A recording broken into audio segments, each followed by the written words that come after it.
Historia de la filosofía, por Giovanni Fornero, volumen 4, 5, parte octava, la filosofía contemporánea, tomo 1, capítulo 1, los desarrollos filosóficos del marxismo europeo, 869, la Briola, la concepción materialista de la historia. La conversión de la Briola al marxismo no fue consecuencia de una elección sin motivo, sino el resultado coherente de una maduración de pensamiento tras una compleja trayectoria filosófica y política. Entre 1879 y 1880 me había convertido casi por completo a la concepción socialista, pero más por una concepción general de la historia que por el impulso interior de una laboriosa convicción personal. Un acercarme de forma lenta y continuada a los problemas reales de la vida, el disgusto por la corrupción política, el contacto con los obreros, ha transformado poco a poco el socialismo científico, in abstracto, en una verdadera socialdemocracia. En lo que se refiere al plano específicamente teórico, la inclinación comunista de la Briola se vio favorecida tanto por la primeriza formación hegeliana, de la cual extrae actitud dialéctica e histórica, como por el maduro interés por Herbart, del cual aprovechó la metodología realístico-científica. Quizás, mejor sin el quizás, me he vuelto comunista a causa de mi educación, rigurosamente hegeliana, tras haber pasado por la psicología de Herbart y la obra de Stendhal. También resultó decisivo el contacto con el debate acerca del problema del fundamento científico en la investigación histórica. En efecto, el problema labriolano de cómo pensar adecuadamente la historia, que se encontraba implícitamente en la base del breve pero significativo escrito de 1887 sobre il problemi de la filosofía de la historia, terminó por resolverse no a través de Darwin, Spencer o Kant, así como tampoco de Herbart y los herbartianos, sino solo por medio de una consciente vuelta a Marx y a su ciencia de la sociedad. Este itinerario intelectual explica la razón por la cual nuestro autor, una vez convertido al marxismo, no haya experimentado la necesidad de buscar en él lo que no había. En resumidas cuentas, antes de ser socialista, yo había tenido inclinación, disponibilidad y tiempo, oportunidad y obligación de ajustar cuentas con el darwinismo, con el positivismo, con el neocantismo y con todo lo científico que se desarrollaba a mi alrededor, dándome la ocasión de desenvolverme entre mis contemporáneos, puesto que dispongo de una cátedra de filosofía en la universidad desde 1871, y porque, desde tiempo atrás, había sido un estudioso de lo que se precisa para filosofar. Volviéndome al socialismo, no he pedido a Marx el ABC del saber. Al marxismo no le he pedido sino aquello que verdaderamente puede dar, o sea, aquella determinada crítica a la economía que representa, aquellas líneas de materialismo histórico que encierra en sí, aquella política del proletariado que preanuncia, discurrendo di filosofia e di socialismo en Scritti Philosophi e Politici, volumen 2, página 727. En consecuencia, en vez de bastardear el marxismo con injertos acríticos o bien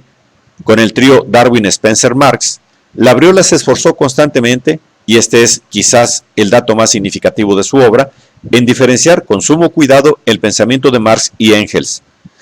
de cualquier otro tipo de corriente filosófica y en particular del positivismo, del que él, si bien apreciando la llamada a la ciencia, rechazó las realizaciones efectivas.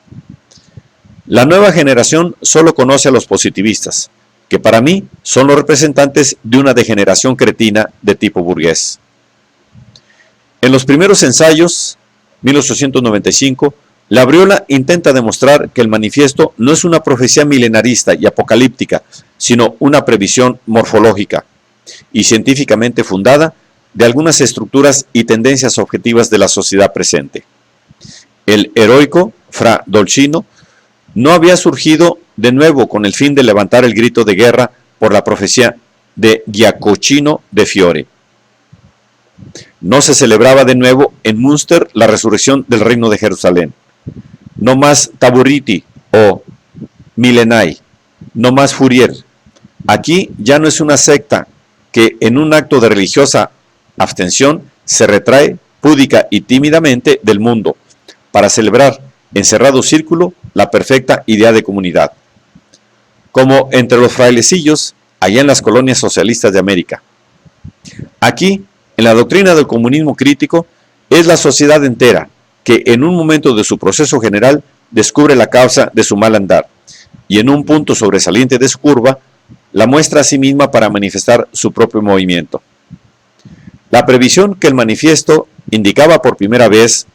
era no cronológica, de premonición o promesa, sino, por decirlo con una palabra que a mi entender lo expresa todo, morfológica. En el segundo ensayo, de 1896, Labriola expone las bases de su interpretación del materialismo histórico, que, aún sin tener presente la ideología alemana, refleja fielmente muchas de las ideas claves de Marx. Para Labriola, en la base del marxismo se encuentra la tentativa de tomar, más allá de las distintas ideologías de la historia, las cosas tal como son, o sea, los verdaderos y propios principios y motivaciones de cada desarrollo humano. Esto no implica, para nada, la ecuación marxismo igual economicismo vulgar. Y que se oye decir, en esta doctrina se intenta explicar el hombre en su totalidad solo mediante el cálculo de los intereses materiales, negando cualquier valor a todo interés por lo que sea ideal. En verdad, puntualiza nuestro autor solo el amor hacia lo paradójico, unido al celo que acompaña siempre la divulgación de una nueva doctrina, puede haber inducido a algunos a pensar que, para escribir la historia, será suficiente poner en evidencia únicamente el momento económico, para tirar luego todo lo sobrante como un paquete inútil, con el cual los hombres se hubieran cargado por puro capricho. En suma, como un accesorio o como simple bagatela, o bien como no ente. Cierto, afirma Labriola, con una frase que gustará a Trotsky, las ideas no caen del cielo, y no son las formas de conciencia las que determinan el ser, sino viceversa. Sin embargo, la historia no es solamente anatomía económica, sino todo el conjunto que sea anatomía reviste y recubre. Por lo tanto, la historia hay que saberla entender, toda, íntegramente, porque fruto y piel hacen uno. En síntesis, los proyectos meditados, los intereses políticos, los sistemas de derecho, las ciencias, etc., en vez de ser el medio y el instrumento de explicación de la historia, son precisamente la cosa que se precisa explicar, porque derivan de determinadas condiciones y situaciones. Pero esto no significa que sean simples apariencias o pompas de jabón.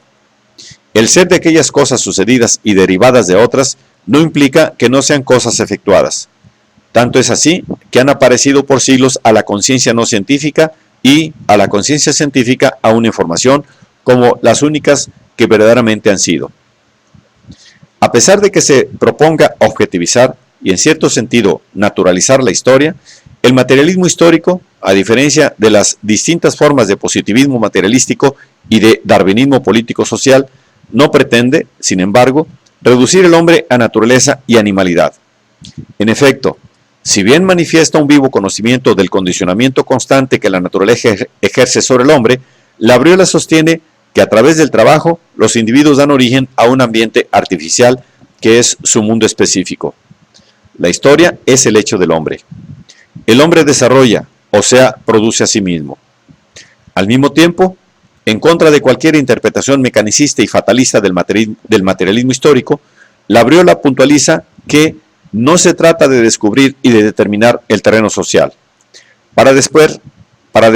hacer aparecer los hombres como otras tantas marionetas cuyos hilos solo son movidos por la providencia, sino también por las categorías económicas.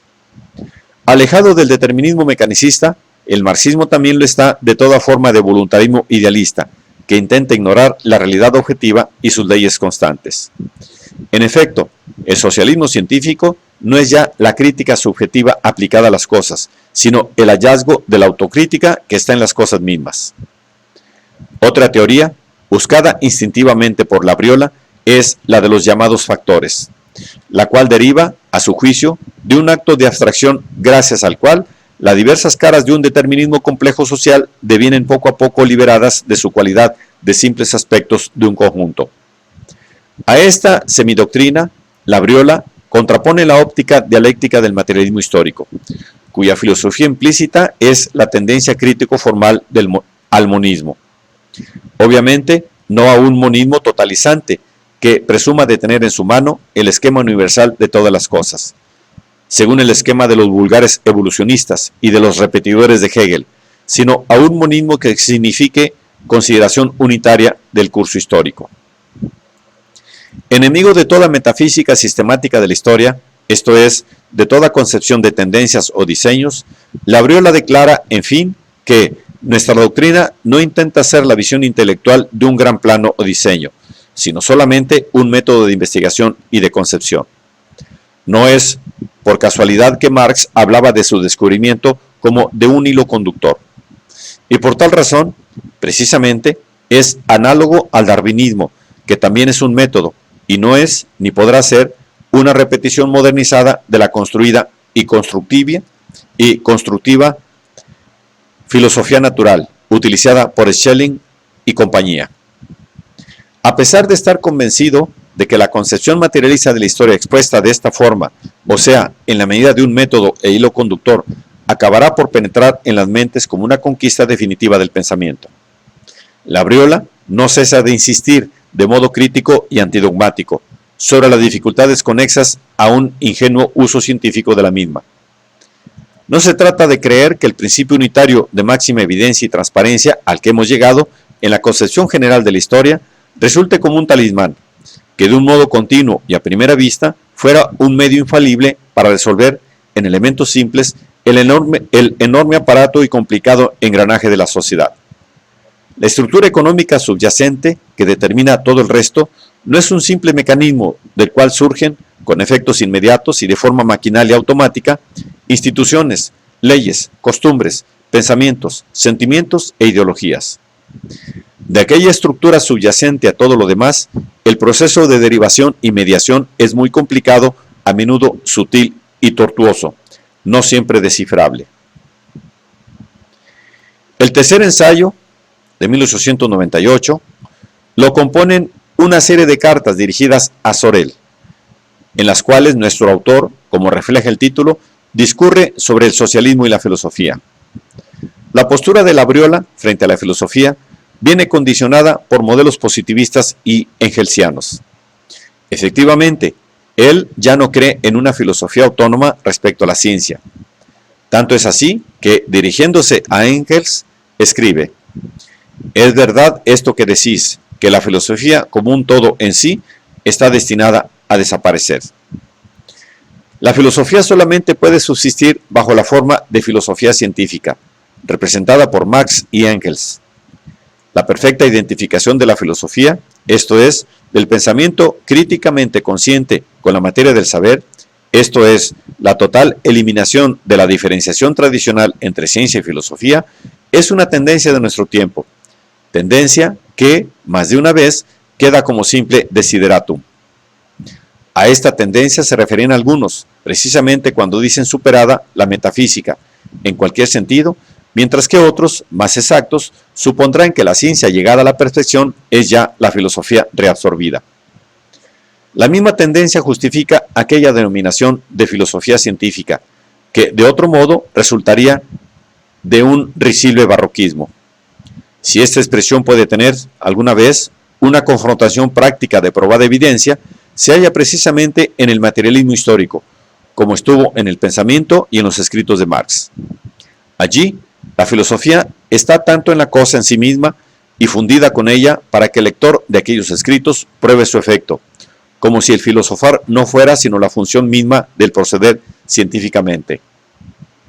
En otros términos, según Labriola, el mérito de Marx en relación a otros científicos, por ejemplo Darwin, consistirá en la capacidad de ser, al mismo tiempo, filósofo de su propia ciencia. Firme en este planteamiento, nuestro autor puede criticar tanto la pretendida hiperfilosofía de los sistemáticos y especulativos como la pretendida no filosofía de los empíricos y los cientificistas. Contra estos últimos, él observa: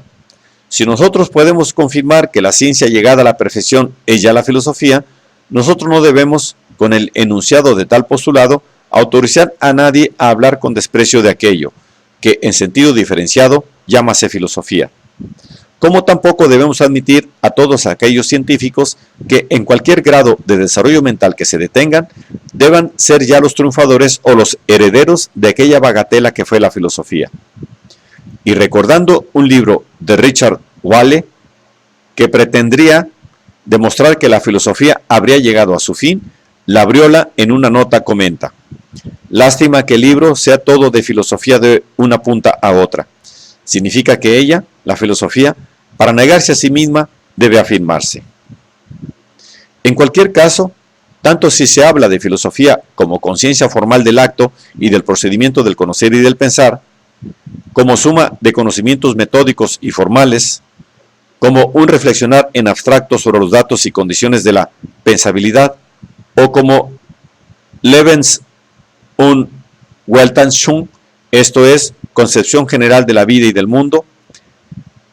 Labriola sostiene que la filosofía resulta ser algo fundado solamente en relación con el saber positivo, es decir, según el modelo encarnado por Marx, de una filosofía refundida en la propia ciencia e inminente a las cosas sobre las cuales se filosofa.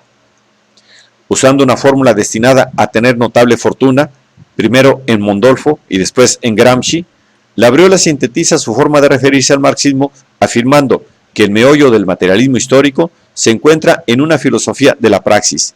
que, eliminando la vulgar oposición entre teoría y práctica, hace de la historia el campo de acción del esfuerzo y de trabajo humano. Disponiendo, en fin, un esquema que tendría un notable seguimiento en el marxismo teórico italiano, Labriola escribe que la filosofía de la praxis, en cuanto afecta al hombre histórico y social, y por tanto, como pone fin a toda forma de idealismo, así resulta también el fin del materialismo naturalista. Por lo que se refiere a la dialéctica, Labriola tiende, por un lado, a restringir su significado a forma de pensamiento que concibe las cosas no por lo que son, en factum, especie fija, categoría, etc., sino en cuanto devienen, y por lo tanto a un tipo de pensamiento que ha de hallarse en acto de movimiento y, por otro lado, prefiere la denominación de método genético. Creería que la denominación de concepción genética consigue ser más clara. De hecho, resulta más comprensiva, porque de esta forma abarca el contenido real de las cosas que devienen, como la virtuosidad lógico-formal. En el segundo ensayo se presenta el proceso genético como un procedimiento que consiste en el ir de las condiciones a los condicionantes, de los elementos de la formación a la cosa formada. Como puede verse, el método genético del que habla Labriola está muy lejos del abigarrado espectro de significados que el término dialéctica abraza en la tradición hegelo-marxiana. En consecuencia, como han dicho los críticos, puede decirse que el marxismo italiano, no obstante su admiración por Engels y el anti-Düring, se muestra bastante cauto frente a la dialéctica, y en ciertos aspectos hasta desconfiado, como si olfateara, cada vez que se acerca a ella, una trampa metafísica y un recurso, hasta demasiado cómodo para hacer de la filosofía historia.